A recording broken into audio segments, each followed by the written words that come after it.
চীনের সঙ্গে বাংলাদেশের বাণিজ্য দিন দিন বেড়েই চলছে, কিন্তু সেই বাণিজ্যের পথেই রয়েছে বড় বাধা: দূরত্ব, সময় আর উচ্চ পরিবহন খরচ। চীনের পণ্য আনতে বাংলাদেশের জাহাজগুলোকে ঘুরতে হয় সিঙ্গাপুর বা মালয়েশিয়ার মতো তৃতীয় দেশের বন্দর হয়ে।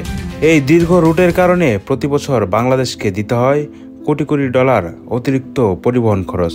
বিশেষজ্ঞদের হিসেবে এক কন্টেইনার পণ্য আনতে চীন থেকে বাংলাদেশ বন্দরে পৌঁছাতে সময় লাগে 25 থেকে 30 দিনের মতো, যা পাকিস্তান বা ভারতের তুলনায় প্রায় দ্বিগুণ সময়। এই বিলম্বে শুধু ব্যবসায়ীরাই ক্ষতিগ্রস্ত হচ্ছে না, দেশের বৈদেশিক বাণিজ্য ঘাটতিও বেড়েই চলছে।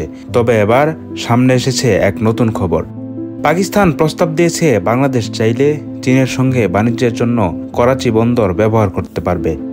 ইসলামাবাদের মতে করাচি বন্দর ব্যবহার করলে বাংলাদেশ একটি নতুন সামুদ্রিক রুট পাবে, যা সময় ও খরচ দুইয়েই কমাবে।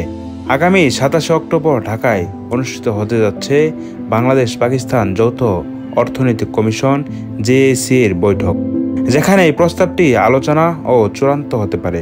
বাংলাদেশের পক্ষে বৈঠকে নেতৃত্ব দেবেন অর্থনৈতিক উপদেষ্টা ডক্টর সালাউদ্দিন আহমেদ, আর পাকিস্তানের পক্ষ থেকে উপস্থিত থাকবেন দেশটির অর্থ বিষয়ক মন্ত্রী আহাদ খান চিমা। যদি এই চুক্তি হয় তাহলে বাংলাদেশ চীন থেকে পণ্য আনার সময় সিঙ্গাপুর ঘুরে আসার প্রয়োজন হবে না। করাচি বন্দর হয়ে সরাসরি জাহাজ আসবে চট্টগ্রাম বন্দরে। ফলে সময় বাঁচবে, খরচ কমবে এবং রপ্তানি পণ্যের প্রতিযোগিতা সক্ষমতাও বাড়বে।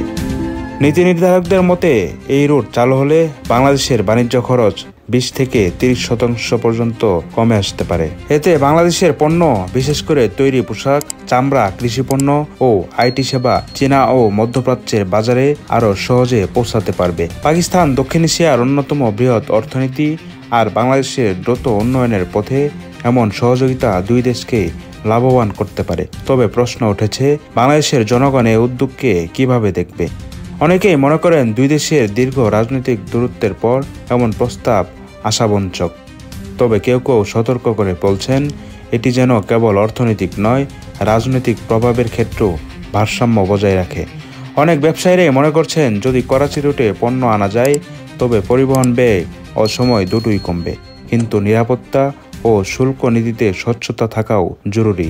দক্ষিণ এশিয়ায় যখন দেশগুলো আঞ্চলিক বাণিজ্য ও সংযোগে নতুন দিগন্ত খুঁজছে, তখন পাকিস্তানের এই প্রস্তাব বাংলাদেশের জন্য খুলে দিতে পারে এক নতুন সমুদ্র পথ, নতুন অর্থনৈতিক সুযোগের দরজা।